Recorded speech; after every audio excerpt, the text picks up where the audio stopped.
దేవుని కృప వలన, ఆయన దయ వలన మనమందరము సజీవులుగా ఉన్నాము. దేవుని కృప ఎంతో గొప్పది, ఆయన ప్రేమ ఎంతో గొప్పది. మన జీవితాలకు క్రీస్తు ఆధారమై ఉన్నప్పుడు మనకు భయం లేదు కదండి. ఆధారము నీవేనయ్యా, ఆధారము నీవేనయ్యా. కాలము మారిన, కష్టాలు తీరిన కారణం నీవేనయ్యా. క్రీస్తు మనకు ఆధారమై ఉన్నప్పుడు మనకు భయం లేదు. కష్టాలు, బాధలు, కన్నీరు, వేదన, శోధన మన ఎదుట నిలువబడినప్పుడు వాటన్నిటినీ అధిగమింపచ్చే శక్తిమంతుడైన యేసు మన రక్షకుడు మనతో ఉన్నాడనే గొప్ప విశ్వాసం. నా ప్రభువు ప్రతి పాప బంధకముల నుండి, ప్రతి బాధ నుండి, లోక సంబంధమైన ఇబ్బందుల నుండి నన్ను సంరక్షించగలిగిన సమర్థుడు నా రక్షకుడు యేసని నీవు నమ్మినప్పుడు మనము నీతిమంతులు అని తీర్చబడతామట. ఏమని తీర్చబడతామండి? నీతిమంతులు. అందుకే మనము నీతిమంతులముగా తీర్చబడినట్లు మనకు ఆధారం ఎవరై ఉండాలి? క్రీస్తై ఉండాలి. ఆధారం నీవేనయ్యా, ఆధారం నీవేనయ్యా. కాలము మారినా, కష్టాలు తీరినా కారణం నీవేనయ్యా. యేసయ్యా కారణం నీవేనయ్యా. లోకంలో ఎన్నో జయాలు చూశాను నేనింతకాలం. లోకంలో ఎన్నో జయాలు చూశాను నేనింతకాలం. అయినను గాని నెమ్మది లేదు, అయినను గాని నెమ్మది లేదు.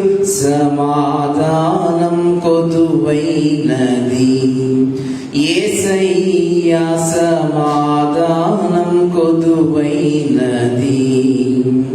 సమాధానం మనకు కావాలండి కదండి. ఈ లోకములో సమాధానము లేని ప్రశ్నలు ఎన్నో మన హృదయములో, మన తలంపులలో ఉంటాయి.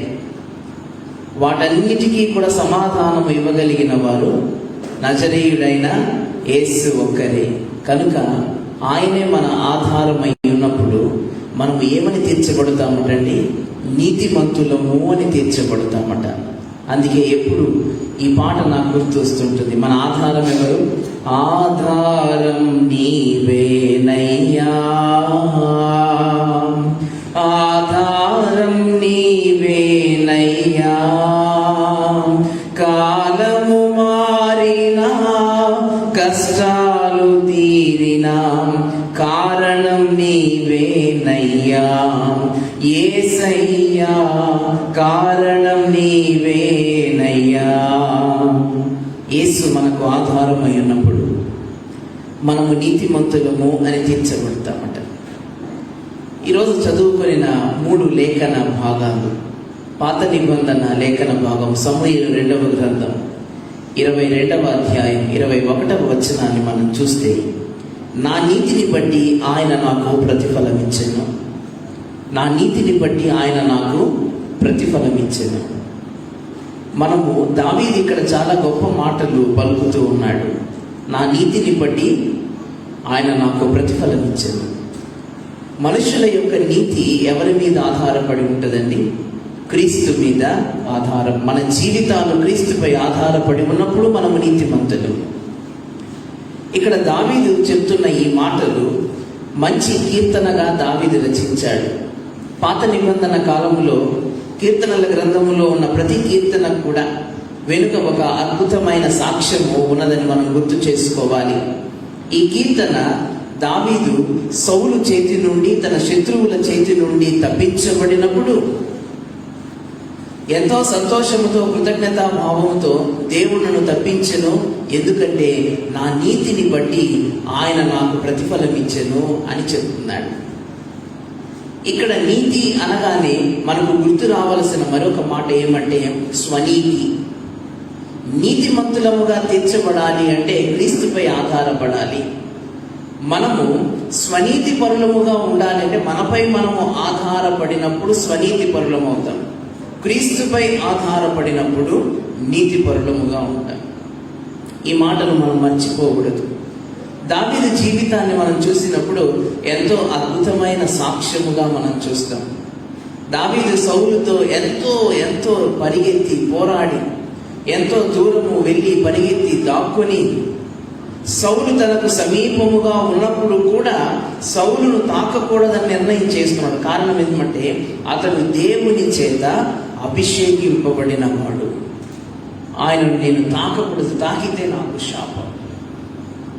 దావీదు అన్ని కష్టములను అధిగమించిన తరువాత ఒకసారి ఫిలిస్తీయులతో యుద్ధం చేయడానికి వెళ్ళినప్పుడు వారిలో ఒక వ్యక్తి, ఒక సైనికుడు, సైన్య అధికారి దావీదును నేను చంపెదను అని ప్రమాణం చేశాడటండి. దావీదుకు మూర్ఛ వచ్చి, అంటే కళ్ళు తిరిగి కొంచెం మైకం వచ్చి పడిపోయినప్పుడు యుద్ధములో ఈ సైన్యాధికారి దావీదును చంపటానికి వెళ్ళినప్పుడు సెరూయా కుమారుడు, అంటే దావీదు అక్క కొడుకు సెరూయా కుమారుడు వచ్చి దావీదును సంరక్షించి ఆ శత్రువుని సంహరిస్తాడు. ఇలాంటి సందర్భాలన్నింటినీ దావీదు జ్ఞాపకం చేసుకొని నేను దేవునిపై ఆధారపడి జీవించాను గనుక దేవుడు నన్ను నీతిమంతునిగా నిలువబెట్టాడు. నా నీతిని చూసి ఆయన నా ప్రతిఫలం ఇచ్చాడు. నా ప్రాణము వెనుక నా పితరులతో చేర్చబడకుండగా ఇంకా నా ఆయుష్ను ఆయన పొడిగించాడు అని ఈ కీర్తన రాస్తాడు. నీతి కలుగునట్లు హృదయములో విశ్వసించాలటండి. రోమాపత్రిక 10వ అధ్యాయం మనం చదువుకున్న పత్రిక పాఠం, రోమాపత్రిక 10వ అధ్యాయం 10వ వచనములో మనము నీతిమంతులుగా తీర్చబడాలి, నీతి కలగాలి అంటే మనము హృదయములో విశ్వసించాలట. ఏమని విశ్వసించాలి? నా రక్షకుడు దేవుడు, నా ప్రభువు అని నీ హృదయములో నువ్వు విశ్వసించినప్పుడు నువ్వు నీతిమంతుడుగా తీర్చబడతావు. అబ్రహాము యెహోవాను నమ్మెను గనుక అది అతనికి నీతిగా ఎంచబడెను. దేవుని యందు నువ్వు సంపూర్ణ విశ్వాసం ఉంచినప్పుడు ఏ కష్టమైనా, ఏ బాధ అయినా, ఏ శోధన అయినా, ఎట్టి సమస్యలైనను, ఎంత భయంకరమైన విపత్తైనా నా ఎదుట నిలువబడినప్పుడు వాటి నుండి నన్ను రక్షించగలిగిన సమర్థుడు నా ప్రభువు అని నువ్వు నమ్మగలిగినప్పుడు మనము నీతిమంతులముగా తీర్చబడతామట. అసలు నీతి అనగా ఏంటి అని చూస్తే హెబ్రీ భాషలో, గ్రీకు భాషలో ఉన్న మూల అర్థాలను మనము బైబిల్ గ్రంథం నుండి తీసినప్పుడు నీతి న్యాయమైన జీవితాన్ని గడిపి దేవునికి ఇష్టమైన జీవితాన్ని గడిపే ఒక వ్యక్తి నీతిమంతుడు. అంటే దేవునికి ఇష్టమైన జీవితాన్ని గడిపే ఒక వ్యక్తి. దేవుని సంతృప్తి పరచగలిగిన మానవుడు ఎవరైనా ఉన్నాడా అని చూస్తే దేవుని సంతృప్తి పరచగలిగిన మానవుడు ఎవరైనా ఉన్నారా అని మనము ఆలోచిస్తే ఒకే ఒక్కరు మనకు కనిపిస్తారు. ఎవరండి ఆయన? దైవ మానవుడైన యేసుక్రీస్తు. సిలువలో పాప భారాన్ని తన మీద మోసుకొని ప్రాయశ్చిత్తముగా బలియాగము చేసి దేవుణ్ణి మానవాళి అంతటినీ కూడా దేవుని కొరకై సంపాదించి దేవుణ్ణి సంతృప్తి పరచగలిగిన దైవ మానవుడు యేసు మాత్రమే. నన్ను నా దేవుడు అన్ని సమయాలలో సంరక్షించగలడు, అన్ని భయముల నుండి ఆయన నన్ను తన రెక్కల చాటున కాపాడి సంరక్షిస్తాడని నువ్వు నమ్మగలిగినప్పుడు నీతిమంతుడు మన హృదయాలలో బయలుదేరుతుందట. నీతిమంతుడు, నీతిమంతురాలు అంటే దేవునిని సంతృప్తి లేదా దేవునికి ఇష్టమైన జీవితాన్ని జీవించేవారు అని అర్థం. ఇప్పుడు మనము ఎంతమంది ఇక్కడ నీతిమంతులు ఉన్నాము, నీతిమంతురాలు ఉన్నారు అని మనం ప్రశ్నించుకొని మనల్ని మనము బాగా పరీక్షించుకుంటే, నేను దేవుణ్ణి చాలా దేవునికి ఇష్టమైన జీవితాన్ని నేను జీవిస్తున్నాను అని చెప్పగలిగిన వారు ఎవరైనా ఇక్కడ?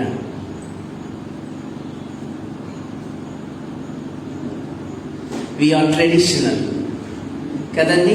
ఆచారయుక్తమైన జీవిత విధానాలలో కొనసాగుతున్న క్రైస్తవ్యం పరలోకానికి చేర్చబడదు. దేవునికి ఇష్టమైన జీవితాన్ని జీవించగలిగిన వారము అన్నవారు నీతిమంతులు అని తీర్చబడదు. ఎన్ని కష్టాలు వచ్చినా, ఎన్ని బాధలు కలిగినా, షడ్రక్ మేషక్ అబేద్నెగోలను ఒక్కసారి నమస్కారం చేయండియా ఆ ప్రతిమకు, మిమ్మల్ని విడిచిపెడతామన్నారు. మా దేవుడు మమ్మల్ని రక్షించుటకు సమర్థుడు. ఒకవేళ ఆయన రక్షించకపోయినను పర్వాలేదు, కానీ మేము ఈ ప్రతిమకు మాత్రము నమస్కారం పెట్టే పనే లేదు, అసలు జరగని పని.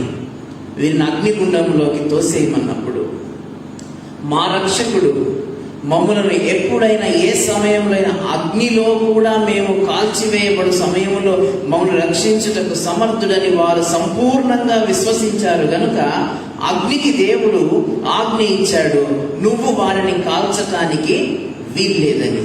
అగ్ని మండుతూ ఉంది, రెట్టింపైన అగ్ని మోహం కీలకలు పైకి లేస్తూ ఉన్నాయి. వారితో కూడా యేసు అందులో తిరుగుతూ ఉన్నారు. ఆ 4వ వ్యక్తి ఎవరు? మమ్మల్ని రక్షించుటకు వచ్చిన మా రక్షకుడు. దేవుడు సంపూర్ణంగా విశ్వసించినప్పుడు మన హృదయంలో గొప్ప కార్యములు, దేవుని ప్రేమ పైకి పెళ్ళుకి వస్తూ ఉండగా, గొప్ప పనులు చేయడానికి దేవుడు మనల్ని ప్రేరేపిస్తూ ఉండగా, మనము చేస్తూ ఉండగా దేవుని రాజ్యము కట్టబడుతూ ఉంటుంది. కొరకు జీవించిన వారే దేవుని రాజ్యాన్ని కట్టగలరు. ఈరోజు ఆలోచించాలి. దేవుని మనము సంపూర్ణంగా నమ్మిన ఎడల, దేవుని నమ్ముతున్నానంటే యేసయ్య మా దేవుడు. చిన్నప్పటి నుండి మా తల్లిదండ్రులు మాకు నేర్పించారు. మా తల్లిదండ్రులు మాకు చెప్పారు. చిన్నప్పుడు ఏం నేర్పుతామండి చిన్నపిల్లలకు? పాస్టర్ గారు కనిపించగానే పిల్లలతో ఏం చెప్పిస్తాము? హల్లెలూయా. ఈ క్రైస్తవ్యము నిన్ను క్రీస్తు చెంతకు నడిపించలేదు. యేసు నన్ను ప్రతి సమయములో సంరక్షించి నాకు కావలి అయి తన రెక్కల చాటున నాకు ఆశ్రయం ఇచ్చి చిట్ట చివరికి ఈ లోక యాత్రను ముగించినప్పుడు ఆయనలోకి నన్ను తీసుకుంటారనే గొప్ప విశ్వాసము కలిగిన వారు నీతిమంతులు అని తీర్చబడతారట. దేవుడు నోవహు కనిపించాడు. నోవహుతో చెప్పాడు, నోవహు, ఈ తరము వారందరిలో నువ్వొక్కడివే నీతిమంతునిగా కనిపిస్తున్నావయ్యా. ఇంకా ఇన్ని లక్షల మంది ప్రజలు ఈ భూమి నిండా నింపబడి ఉన్నారు, కోట్ల మంది, ఎవ్వరూ నీతిమంతులే, నువ్వొక్కడివే నీతిమంతుడు. ఎందుకంటే దేవుని మీద సంపూర్ణంగా ఆధారపడి ఉన్నాడు. కష్టం వచ్చినప్పుడు దేవుని మీద ఆధారపడటం, సమృద్ధి ఉన్నప్పుడు మన మీద, మన స్వనీతి మీద ఆధారపడటము మానవునికి తగదు. ఎప్పుడు ఏ సమయమందు సమృద్ధిలో, కలిమిలో, లేమిలో, అన్ని సమయములలో దేవుని మీద ఆధారపడగలిగిన వారు దేవుని రక్షకునిగా అంగీకరించిన వారు కదని చాలా మంది అడుగుతుంటారు. బ్రదర్, సిస్టర్, మీరు యేసుని మీ సొంత రక్షకునిగా అంగీకరించారా అంటే, ఎప్పుడో అంగీకరించాం. ఎప్పుడండి? చిన్నప్పుడే మేము అంగీకరించాం. మీకు తెలుసా బ్రదర్ అంటే, నాకు తెలియనక్కరలేదండి. మా మాస్టర్ గారు ఏం చేశారు? బాప్తిస్మం ఇచ్చారు, మేము రక్షించబడ్డాం. చిన్నప్పుడు బాప్తిస్మం ఇవ్వకూడదని నేను చెప్పటం లేదు, మన సాంప్రదాయాన్ని బట్టి మనం వెళుతూ ఉంటాం. కానీ రక్షణ ఆనందం అనేది మనం ఎరుగుతూ, క్రీస్తు కొరకు నేను జీవిస్తాను అని నువ్వు నిర్ధారణ చేసుకున్నప్పుడు యేసు నా సొంత రక్షకుడు. రక్షకుడు అంటే అనారోగ్యం వచ్చినప్పుడు స్వస్థత ఇవ్వటానికి మాత్రమే యేసయ్య పనికి వస్తారు కదండి. అప్పు తీర్చాలి, ఆ తారీఖు దగ్గర పడుతూ ఉంది, అప్పుడు అప్పు తీర్చడానికి యేసయ్య రక్షకుడిగా గుర్తొస్తాడు. చాలా సమృద్ధిగా మనం ఉన్నప్పుడు, సంతోషములో ఉన్నప్పుడు దేవునికి కృతజ్ఞత కానుక వేసాం చర్చిలో, అక్కడితో మన పని అయిపోయింది. ఇక దేవునికి మనకు సంబంధం. యేసు మన సొంత రక్షకుడని, ఆయనపై నేను ఆధారపడి జీవిస్తున్నానని, కలిమిలో లేమిలో సమయమందు అసమయమందు ఆయన నన్ను నడిపిస్తున్నాడని నీవు సంపూర్ణంగా నమ్మినప్పుడు మనము నీతిమంతులు అని తీర్చబడతాం.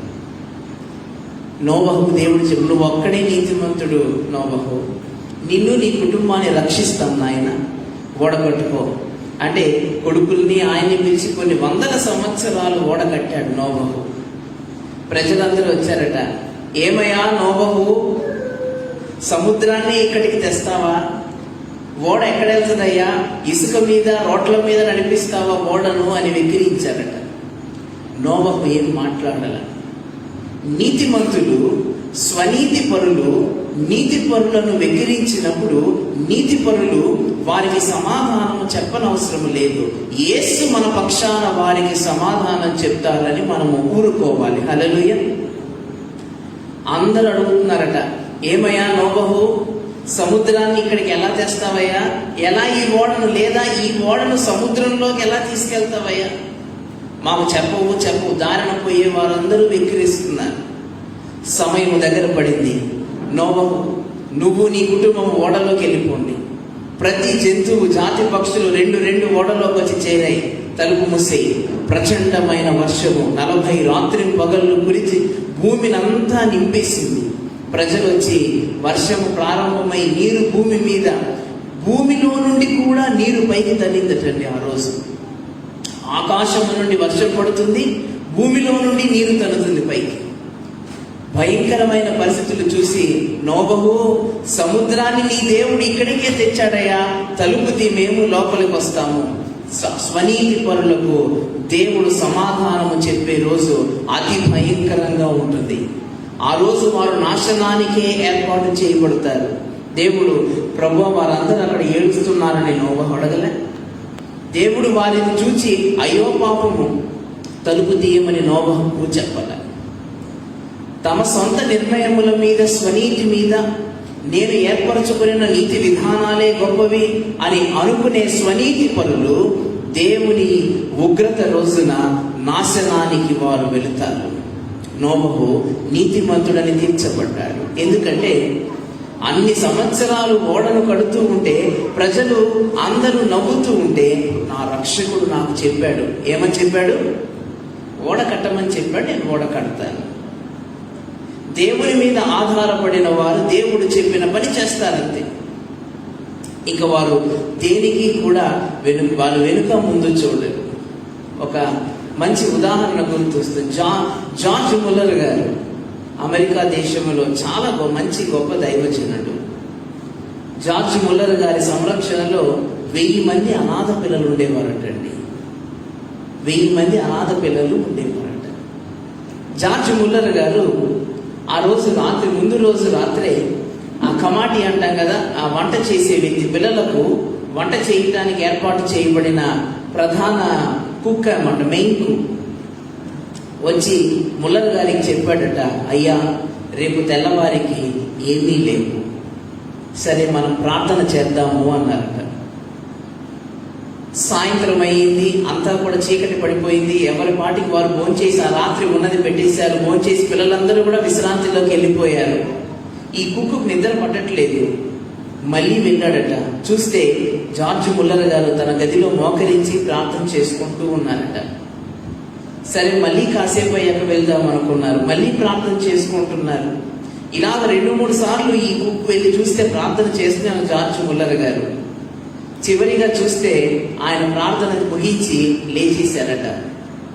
లేచి ఆయన సిద్ధపడి కుక్ వెళ్ళి అడిగాడట, అయ్యా సమయం అయిపోతుంది, ఇక పిల్లలందరూ కూడా వారి పల్లెలు పట్టుకొని వచ్చేస్తారు. ఇప్పుడు ఏం కొట్టాలండి? బెల్ కొట్టాలి, గంట మోగించాలి, బ్రేక్ఫాస్ట్ బెల్ కొట్టాలి. 1000 మంది పిల్లలు నిలబడతారు వరుసలో. ఏం పెట్టాలి?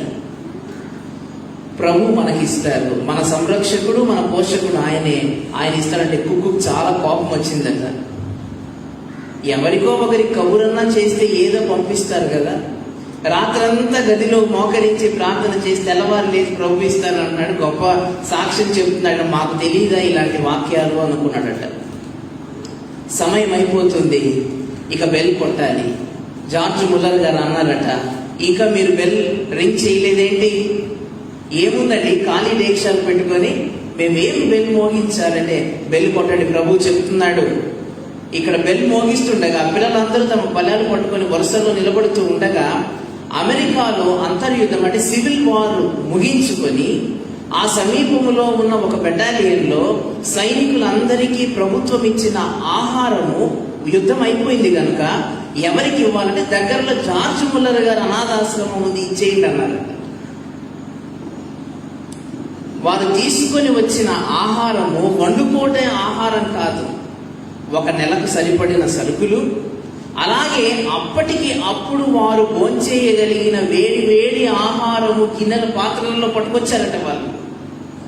జార్జ్ ముల్లర్ గారు చెప్పారట, బెల్ కొట్టారు కదా, దేవుడు ప్రభు మన పోషకుడు ఆహారం పంపాడు, బిడ్డల 1000 మంది పిల్లలకు ఆహారం పెట్టి, నా ప్రభువు నా రక్షకుడు, హల్లెలూయా, నా ప్రభువు నన్ను సంరక్షించి నన్ను పోషించగలిగిన వాడు అని నీవు సంపూర్ణంగా ఆయన మీద ఆధారపడినప్పుడు మనం ఏమని తీర్చబడతామంటే నీతిమంతులము అని తీర్చబడతామంట. పౌలు భక్తుడు రోమా పత్రికలో రాస్తాడు, ధర్మశాస్త్ర మూలముగా నువ్వు నీతిమంతుడని తీర్చబడిన ఎలాగా? ధర్మశాస్త్రాన్ని యేసయ్య సంపూర్తి చేశారు. ఇప్పుడు మనము ఎవరి వలన నీతిమంతులమని తీర్చబడాలండి?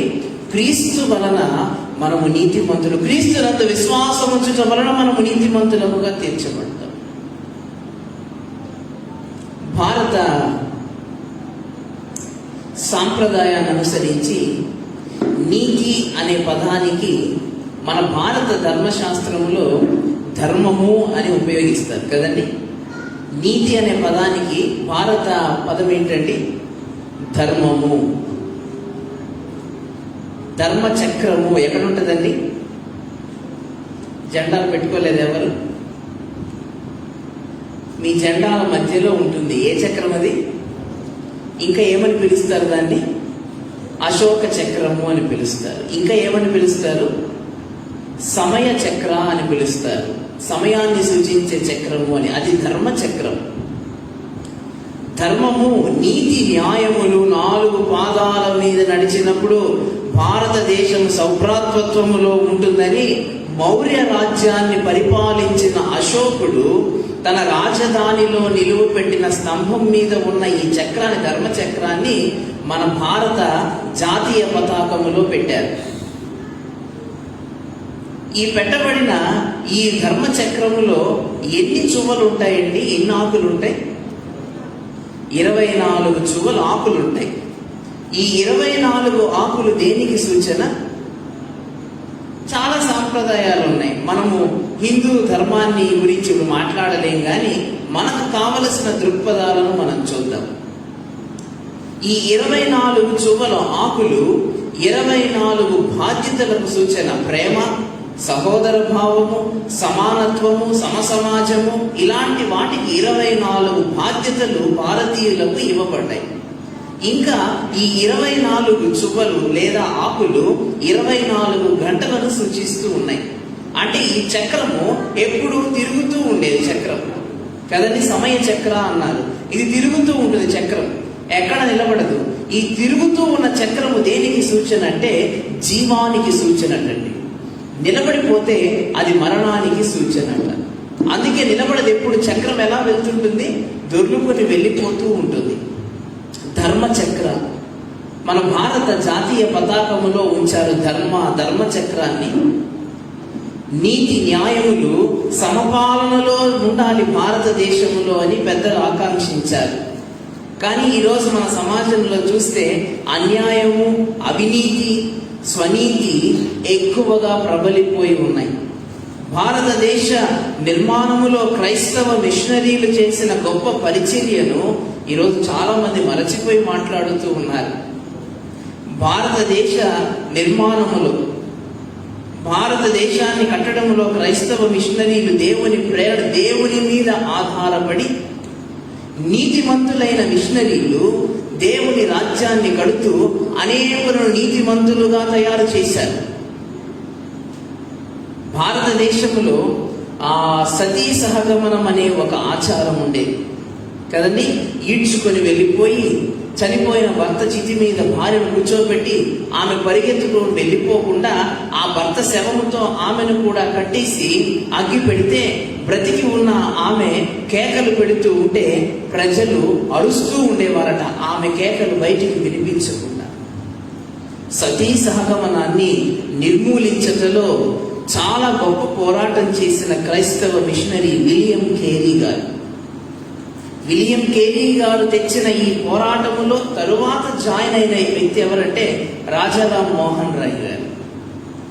కానీ మనము భారతీయులము, ఎవరో బయట నుండి వచ్చి మన భారత సాంప్రదాయాన్ని ఈ దురాచారాన్ని నిర్మూలించాడు అంటే మనకు సిగ్గు కదా. అందుకే మన రాజారాం మోహన్ రాయ్ని నిర్మూలించాడని చెప్పుకున్నాం. కానీ దీనికి చాలా గట్టి పుష్ ఇచ్చిన వ్యక్తి ఎవరంటే విలియం కేరీ గారు. ఎన్నో ఇలాంటి భ్రూణ హత్యలు కదండి, ఆడపిల్లలు జన్మిస్తే గంగా నదిలో పడేస్తే గంగా నది తన ఒడిలోకి హక్కున చేర్చుకుంటుంది ఆడపిల్లని. ఆడపిల్ల అవసరం లేదు భారతదేశానికి, కట్నం ఇచ్చి పెళ్లి చేయాలి. ఇలాంటి ఎన్నో దురాచారాలను స్వనీతి చేత పెంచి పోషించిన మనుషులు, తమ స్వనీతితో పెంచి పోషించిన అనేక దురాచారాలను క్రీస్తు మీద ఆధారపడి వచ్చిన నీతిమంతులైన క్రైస్తవ మిషనరీలు అన్నిటినీ కూడా సమూలంగా తీసి పడేశారు. బ్రిటిష్ ప్రభుత్వము ఎంతో సహకరించింది. భయంకరమైన బాల్య వివాహాలు, దేవదాసి వ్యవస్థ కదండి. ఆడపిల్ల జన్మిస్తే మేము దేవునికి అర్పిస్తున్నాం, ఆ అమ్మాయిని తీసుకెళ్లి ఎక్కడ విడిచిపెడతారండి?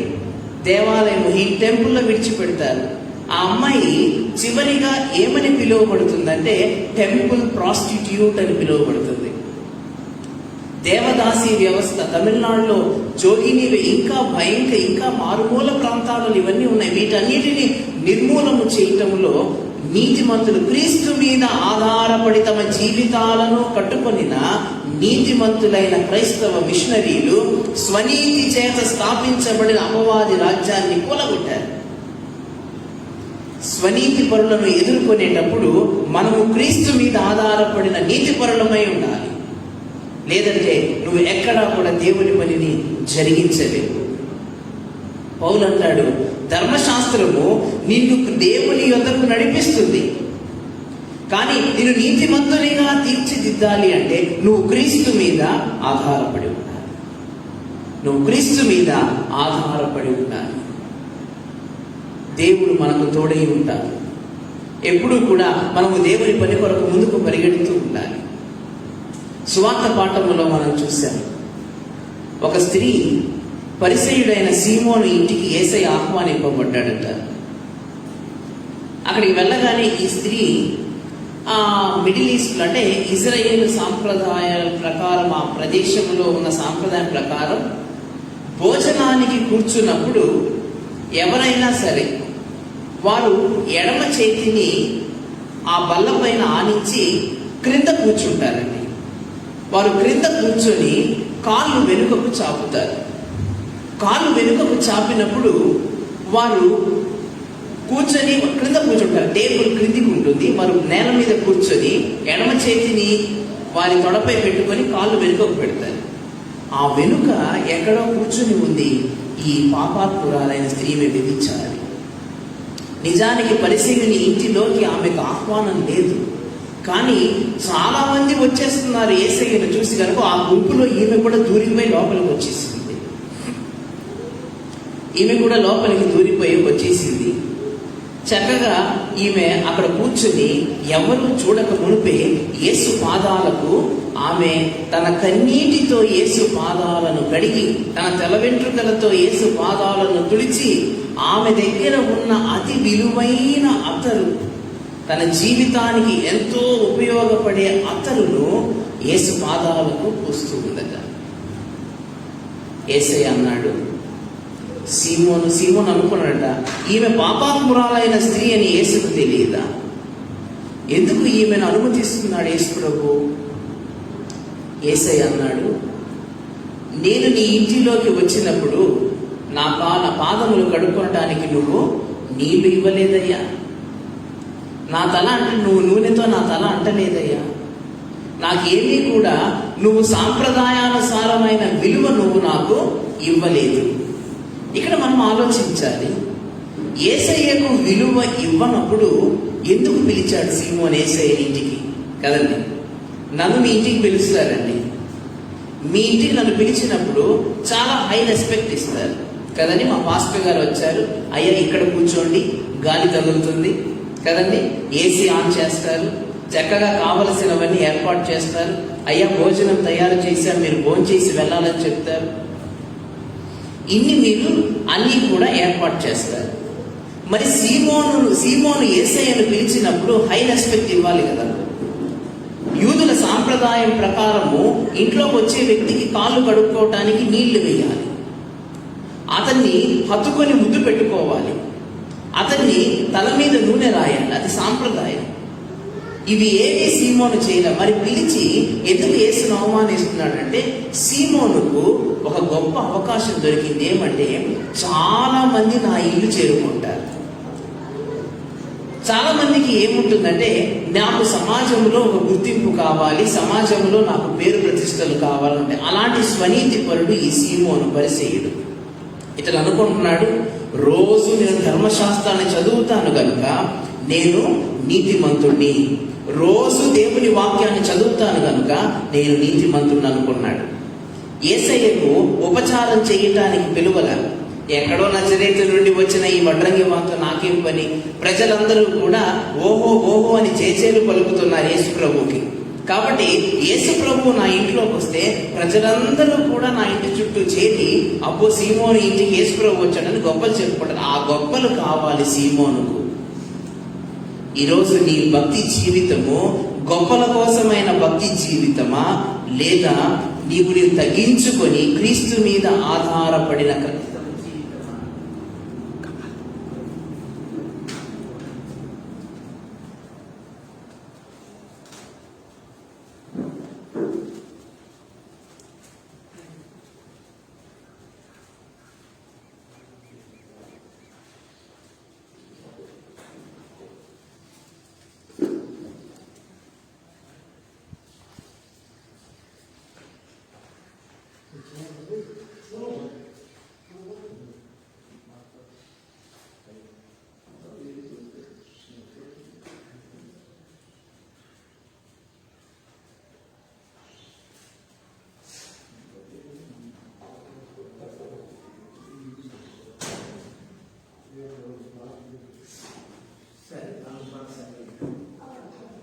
దేవుని మీద ఆధారపడిన క్రైస్తవ జీవితం ఎప్పుడు వర్ధిల్లుతూ ఉంటుంది.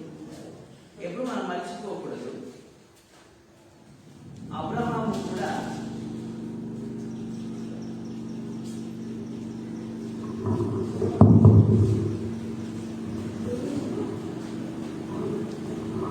అబ్రహాము కూడా నీతిమంతుడని తీర్చబడ్డాడు. అలాగే మనం చూస్తాము, యేసయ్యకు తండ్రిగా పిలువబడగలిగిన ఒక వ్యక్తి కావాలి కదా. యేసయ్యని ఈ లోకములో దేవుడు మరియమ్మ గర్భములోకి పంపినప్పుడు దేవుడు నివాసం ఉండి ఆయన బయటికి వచ్చారు. ఈ లోకములోకి వచ్చినప్పుడు తండ్రిగా పిలువబడడానికి ఒక వ్యక్తి కావాలి. అతడు ఎవరై ఉండాలండి?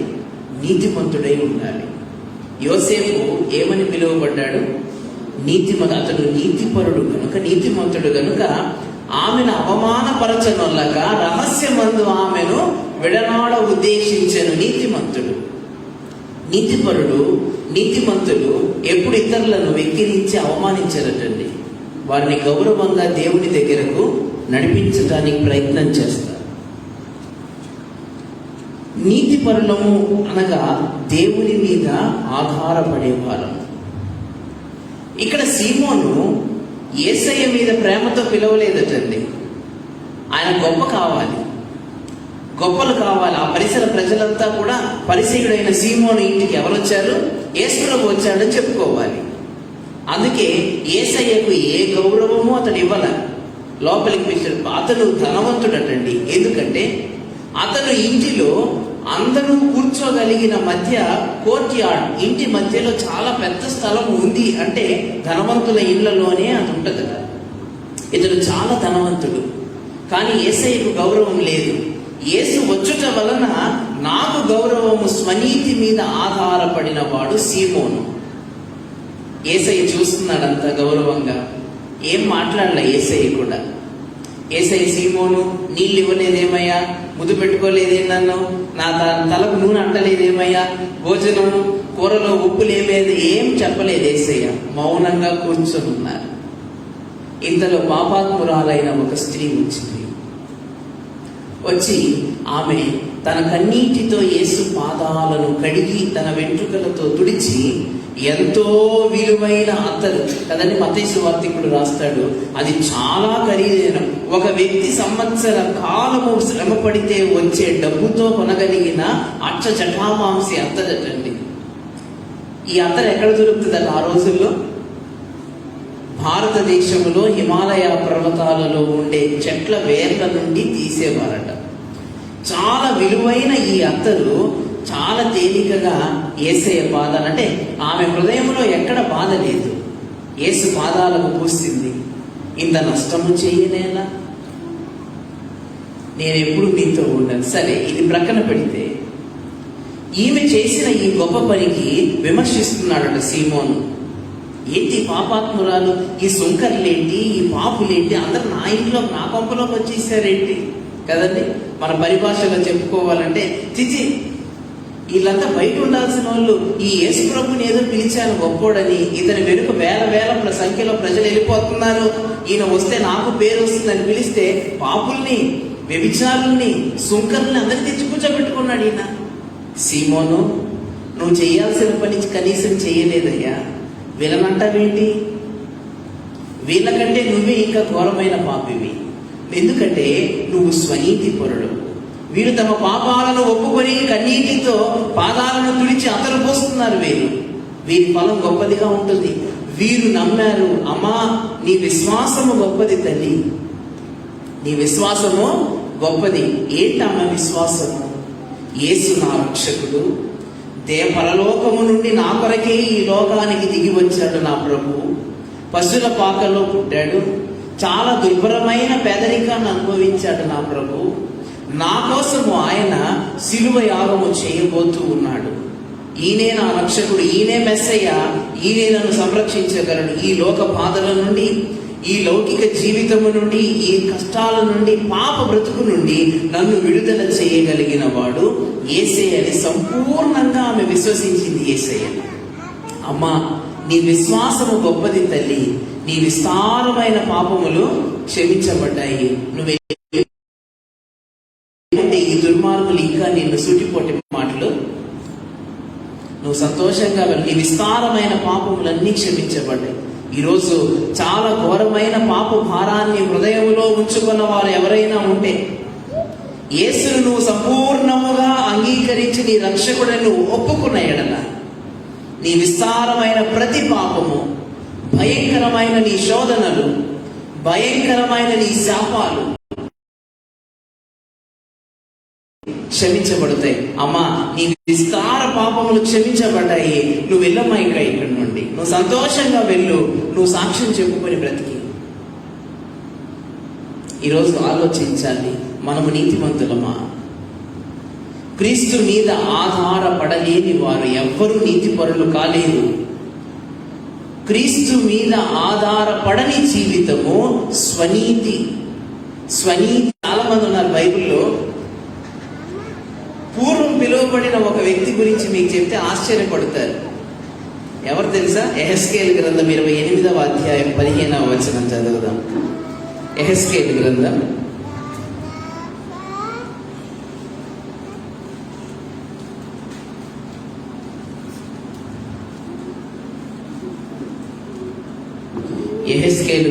28వ అధ్యాయం 15వ వచనం.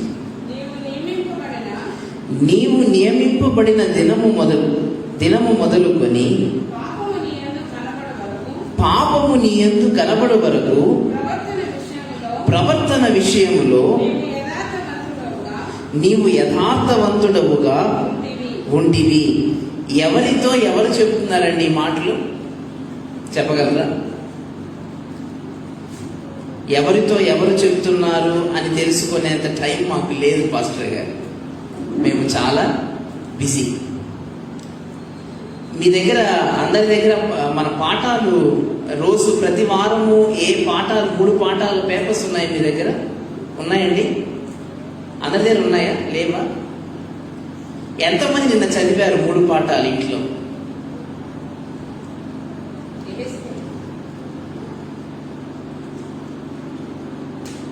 ఎవరు నిన్న 3 పాఠాలు చదివారు? నిజానికి వారంలో 7 రోజులు కదండి. వచ్చే ఆదివారపు పాఠాలు ఈ ఆదివారం నుండి శనివారం వరకు 7 సార్లు చదవాలట. అందుకే మనకి ఇవ్వబడ్డాయి. పోనీ 7 సార్లు వద్దులేండి, నిన్న ఎంతమంది చదివారు చెప్పండి? చదవరు. ఎందుకంటే మనమంతా కూడా అలాగా వెళ్ళిపోవాలి. ఆదివారం వెళ్ళి వాక్యం వింటే నాకు దీవెనలు వస్తాయి. ఏమొస్తాయి? దీవెనలు వస్తాయి. నేను వారం అంతా కూడా సంతోషంగా ఉండాలి. నాకు కావలసిన దీవెనలు యేసయ్య నాకు ఇచ్చేస్తారు. యేసయ్య నీకు కావలసిన దీవెనలు ఇవ్వాలి అంటే నువ్వు యేసు మీద సంపూర్ణంగా ఆధారపడి ఉండాలి. ఎవరితో ఎవరు ఈ మాటలు చెప్తున్నారంటే, నువ్వు నీ ప్రవర్తన విషయములో పాపము అంటే నియమింపబడిన దినము మొదలుకొని పాపము నీ యందు కనబడు వరకు ప్రవర్తన యథార్థవంతుడుగా ఉన్నావు. పాపము కనబడినంత వరకు నీతిమంతుడు అని తీర్చబడ్డాడటండి ఈ వ్యక్తి. ఎవరు తెలుసండి ఆ వ్యక్తి? సాతాను. దేవుడు సాతానుతో చెప్తున్న మాటలు ఇవి. నువ్వు అప్పటి పాపము నీ యందు కనబడనంత వరకు నువ్వు యథార్థవంతుడుగా, పాపం ఎప్పుడు నీ హృదయంలోకి ప్రవేశించిందో నీ యథార్థ ప్రవర్తన అంతా పోయింది. నీ యథార్థ ప్రవర్తన అంతా కూడా వెళ్ళిపోయింది. ఇప్పుడు నువ్వు సాతాను అని పిలువబడతావు. ఇక నువ్వు పాపాత్ముడవు అని పిలువబడతావు. సాతాను యొక్క శిష్యులము అని పిలువబడతావు. పాపము ఎప్పుడు మన హృదయాలలోకి ప్రవేశిస్తుందో, పాపము ఎప్పుడు మన తలంపులలోకి వస్తుందో అప్పుడు యథార్థ జీవితముకు ఫుల్ స్టాప్ పడిపోతుంది. ఇక మనము నీతిమంతులు అని పిలువబడము. మనమందరము కూడా పాపాత్ములు, సాతాను యొక్క శిష్యులు అని పిలువబడతాం. దేవుని బిడ్డలారా, నీతి విషయంలో మనము చాలా జాగ్రత్తగా ఉండాలి. మనము స్వనీతి పరులమై ఉండకూడదు. క్రీస్తు మీద ఆధారపడిన నీతి పరులమై ఉండాలి. ఇటు నీతిమత్వము మనల్ని ఒక రోజుకు పరలోకానికి చేరుస్తుంది. నీతి అన్నది దేవుని మీద ఆధారపడుటయే కాదు గాని క్రియారూపకముగా కూడా చేయునప్పుడు మనము నీతి పరులము అని పిలువబడతామట. యాకోబు పత్రిక 2వ అధ్యాయము 21వ వచనం మనం చూస్తే, దేవుడు అబ్రహామును తన ఒకగానొక కుమారుని బలి ఇవ్వమన్నప్పుడు చాలా దేవునికి కృతజ్ఞతాస్తుతులు చెల్లించినంతగా తన కుమారుని తీసుకొని వెళ్ళడు బలి ఇవ్వటానికి. కనుక క్రియలలో తన నీతిమత్వాన్ని కనుపరిచాడు గనుక, దేవుడు చెప్పినట్లు చేశాడు గనుక, క్రియారూపకమైన విశ్వాసాన్ని కనుపరిచాడు గనుక అతడు నీతిమంతుడు అని తీర్చబడ్డాడు. రాహాబు పని ఏంటండి? ఎరికో పట్టణంలో రాహాబు తెలుసా? ఈ మధ్య లాక్డౌన్ల వలన చర్చలు సరిగా లేక బైబిల్ మర్చిపోతున్నారటండి క్రైస్తవులు. రాహాబు వేశ్య. ఏ పట్టణంలో ఉంటుందండి? ఎరికో పట్టణంలో. ఎక్కడ ఆమె ఇల్లు? గవిని మీద. ఆ దారిన పోయే వాళ్ళందరినీ ఆమె ఏం చేస్తుంది? తన యొక్క ఆ అందాన్ని బట్టి ఆమె పురుషులను ఆకర్షించి చెడు పనికి, వ్యభిచారముకై ప్రోత్సహిస్తూ ఉంటుంది. రాహాబు పని అది. రాహాబు సజీవుడైన దేవుని యందలి విశ్వాసము నుంచి, అమ్మో, ఇశ్రాయేలీయులను 40 సంవత్సరములు అరణ్యములో నడిపించిన దేవుడు, వాళ్ళ చెప్పులు అరగలేదు, వారి బట్టలు చిరగలేదు, ఎక్కడ కూడా వారు ఇబ్బంది పడలేదు, ఎక్కడ వారు వెళుతుండగా శత్రు సైన్యము వారిని చూచి బెదిరి పారిపోయారు, ఎక్కడా వారికి ఓటమి లేదు. ఎందుకంటే సైన్యములకు అధిపతి యెహోవా వారి దేవుడు. ఆ దేవుడు వారి రక్షకుడు. ఆ దేవుణ్ణి నేను నా రక్షకునిగా అంగీకరిస్తాను అని అనుకున్నట రాహాబు. ఆ గొప్ప దేవుడు వారి రక్షకుడు, నాకు రక్షకుడు అని వేగుల వారిని పంపినప్పుడు వారిని తన ఇంటి మీద దాచిపెట్టి వేరొక దారిన వారిని తప్పించి పంపించేసింది రాహాబు. అందుకు ఆమె కూడా ఏమని తీర్చబడిందండి? నీతి. యాకోబు పత్రిక 2వ అధ్యాయం క్రింద వచ్చిన ఆమె నీతిమంతురాలు అని తీర్చబడింది. అబ్బాయి ఏంటండి చెప్తారు, అక్కడ పాపం చేసి దారిన పోయే మగవాళ్ళందరినీ పట్టుకెళ్ళిపోయి వ్యభిచారం చేసిన ఒక వేశ్య నీతిమంతురాలు ఏంటండి? ఆమె సైన్యములకు అధిపతియగు యెహోవా ఇశ్రాయేలు దేవుడు, వారి రక్షకుడు, ఎంతో గొప్ప దేవుడు, ఆయనే ఇప్పుడు నాకు కూడా రక్షకుడని ఆమె అంగీకరించింది. భయంకరమైన పాపాలు చేసి వ్యభిచారములో కూరుకుపోయిన స్త్రీ వచ్చి యేసుని సంపూర్ణంగా అంగీకరించి సొంత రక్షకుడు యేసయ్య అన్నాడు, అమ్మా నీ విస్తారమైన పాపములు క్షమించబడి ఉన్నవి, వెళ్ళమ్మా, సమాధానము గలదానవై వెళ్ళు. లోకముయ్యనేరని ఆ సమాధానము, క్రీస్తు అనుగ్రహించు సమాధానము ఆ స్త్రీ యొక్క హృదయములోకి చొచ్చుకుపోయింది. రాహాబు హృదయములోకి ఆ సమాధానం చొచ్చుకుపోయింది. ఇప్పుడు ఆమె రక్షకుడు ఎవరండి? ఎరికో పట్టణమును కాపాడుతున్న సైన్యాధికారి కాదు, ఎరికో రాజు కాదు, లేదా అక్కడ తిరుగుతున్న కావలివారు కాదు, లేదా ఆమెకు అప్పుడప్పుడు డబ్బులు ఇస్తున్న చెడు సహవాసగాళ్ళు కాదు. ఇప్పుడు రాహాబు యొక్క సంరక్షకుడు, సైన్యములకు అధిపతియగు యెహోవా. ఆమె ఎంత గొప్ప విశ్వాసం ఉంచింది అని మనము అర్థం చేసుకోవాలంటే, యేసయ్య యొక్క వంశ వృక్షములో రాహాబు పేరు చేర్చబడే అంత విశ్వాసం అండి ఆమెది. హల్లెలూయా. మనం అనుకుంటాం ఏదో నేను పాస్టర్ గారు మేము కూడా ఉపవాసం ఉన్నప్పుడు విశ్వాసంతో ప్రార్థన చేస్తాం. చాలా ఉపవాసంతో ఉన్నప్పుడు పరిశుద్ధాత్మ మా మీదికి దిగి వచ్చినప్పుడు మేము కూడా ప్రవచనాలు చెప్తాం. మేము కూడా గొప్పవారం పాస్టర్ గారు, మేము కూడా దేవుని విశ్వసిస్తున్నాం. మరి మన పేర్లు జీవ గ్రంథములో ఉన్నాయో లేవో చూసుకోండి.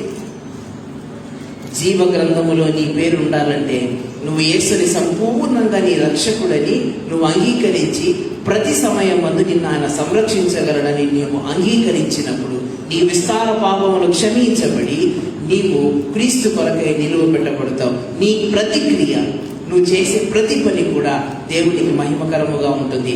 క్రియలు లేని విశ్వాసము మృతము. చదవండి యాకోబు పత్రిక 2వ అధ్యాయం చివరి వచనం చదవండి.